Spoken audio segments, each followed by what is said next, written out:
Pemirsa, Komisi 6 DPR RI ramai-ramai mempertanyakan kinerja KAI yang tengah utang jumbo kereta cepat dari proyek Jakarta-Bandung.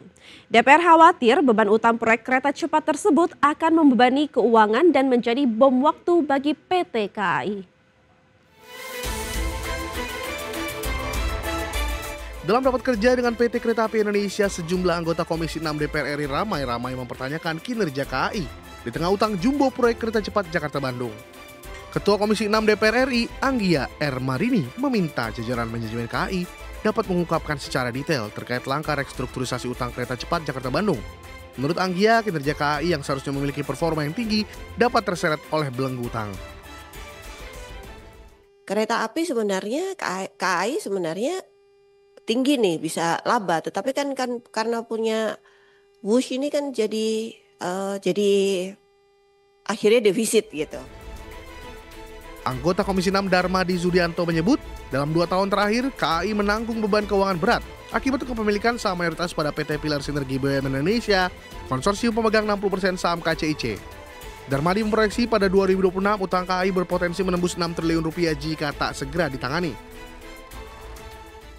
2024 itu 3,1 T. Tapi kalau dipakai analisis, Pak, ini 2026 itu bisa sampai 6 triliun, Pak. Kalau itu bergeser naik terus, Pak, apa yang terjadi? Total hutang Bapak akan naik terus. Bahkan laba Bapak dari yang usaha-usaha lainnya itu akan tenggelam oleh bunga. DPR khawatir beban utang proyek kereta cepat Jakarta-Bandung akan membebani keuangan dan menjadi bom waktu bagi PT KAI. Dari Jakarta, tim liputan IDX Channel. Direktur Utama PT Kereta Api Indonesia Persero, Bobi Rashidin mengakui beban utang proyek kereta cepat Jakarta-Bandung akan menjadi bom waktu bagi perseroan. Bobi meminta waktu kepada DPR untuk memahami lebih dalam masalah-masalah yang terjadi di perseroan, termasuk persoalan yang bersumber dari proyek kereta cepat Jakarta-Bandung. Pihaknya juga akan membahas permasalahan tersebut dengan BPI dan Antara untuk mencari jalan keluar terkait utang KCIC tersebut. Kami mohon nanti satu waktu lagi apakah kita dalam bentuk FGD gitu ya untuk memahami lebih dalam, dan kami yakin dalam 1 minggu ke depan kami bisa memahami semua kendala-kendala, permasalahan-permasalahan yang ada di dalam KAI ini. Terutama kami dalami juga ya, masalah KCIC yang seperti yang disampaikan tadi, memang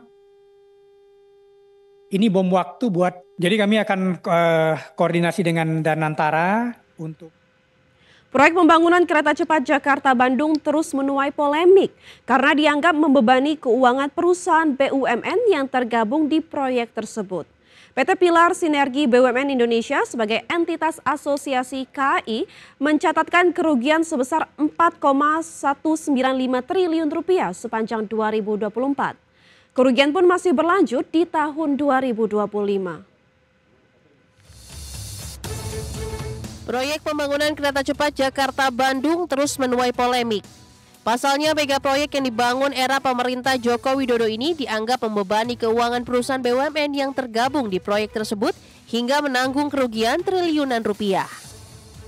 Pembangunan kereta cepat Jakarta-Bandung yang dimulai tahun 2016 ini pada awalnya hanya membutuhkan biaya 86,67 triliun rupiah. Namun realisasi proyek kereta cepat Jakarta-Bandung ini membengkak atau mengalami cost overrun hingga sekitar 7,27 miliar US dollar atau setara 112 triliun rupiah. Pasca proyek rampung dan beroperasi, Wush terus mencatat rugi dengan nilai yang sangat besar.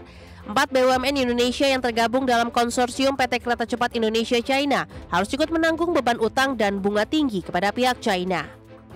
Dalam laporan keuangan PT Kereta Api Indonesia Persero per 30 Juni 2025, PT Pilar Sinergi BUMN Indonesia atau PT PSBI sebagai entitas asosiasi KAI mencatatkan kerugian bersih sebesar 4,195 triliun rupiah sepanjang 2024. Kerugian masih berlanjut di tahun 2025. Per Juni 2025, PSBI kembali merugi dengan nilai cukup besar mencapai 1,625 triliun rupiah. Dampak dari kerugian besar yang diderita PT PSBI sebagai pemegang saham mayoritas di PT KCIC, perusahaan-perusahaan BUMN yang tergabung dalam konsorsium harus ikut menanggung renteng kerugian dari operasional Wush. PT KAI sebagai pemimpin konsorsium dengan kepemilikan 58,53 saham PT PSBI mencatat, sepanjang semester pertama 2025, KAI harus ikut menanggung rugi hampir sebesar 951,48 miliar rupiah. Sementara pada tahun 2024, KAI harus ikut menanggung rugi sebesar 2,23 triliun rupiah. Dari Jakarta, Tim Liputan, IDX Channel. Pemerintah melalui Kementerian Perindustrian mendorong percepatan transformasi menuju industri hijau dalam negeri. Hal ini guna meningkatkan daya saing di tengah tren ekonomi hijau global. Kementerian Perindustrian mengejut penurunan emisi gas rumah kaca dan bertransisi menuju energi bersih melalui percepatan transformasi menuju industri hijau. Menteri Perindustrian Agus Gumiwang Kartasasmita menyebut saat ini terdapat sejumlah desakan untuk memenuhi kebutuhan industri hijau, mulai dari tuntutan konsumsi terhadap produk hijau, meningkatnya pembiayaan hijau, hingga mekanisme perdagangan global seperti Carbon Border Adjustment Mechanism Uni Eropa yang akan mengenakan biaya tambahan pada produk dengan jejak karbon tinggi. Untuk itu pihaknya mempercepat target net zero emission sektor industri menjadi 2050 dari target nasional di 2060. Untuk itu pihaknya memprioritaskan langkah-langkah strategis, efisiensi energi, pemanfaatan energi terbarukan, serta penerapan teknologi rendah karbon. Salah satunya melalui teknologi Carbon Capture Utilization atau CCU, melalui pilot project CCU berbasis hidrometalurgi di PT Petrokimia Gresik. Keluar dengan satu ide, dengan satu konsep yang disebut dengan DISCO, ya, di mana DISCO itu kita harapkan sebagai game changer agar transforming industri ke industri hijau itu tidak memberatkan perusahaan industri. Kemenperin juga menyebut pemerintah terus melakukan ekonomi sirkular menjadi pilar penting transformasi industri hijau, di mana banyak perusahaan di Indonesia yang sudah mempraktikkan seperti mengolah limbah plastik menjadi kemasan baru, melebur kembali scrap metal menjadi baja berkualitas, serta memanfaatkan limbah biomasa sebagai energi alternatif. Dari Jakarta, di Firmansyah, IDX Channel.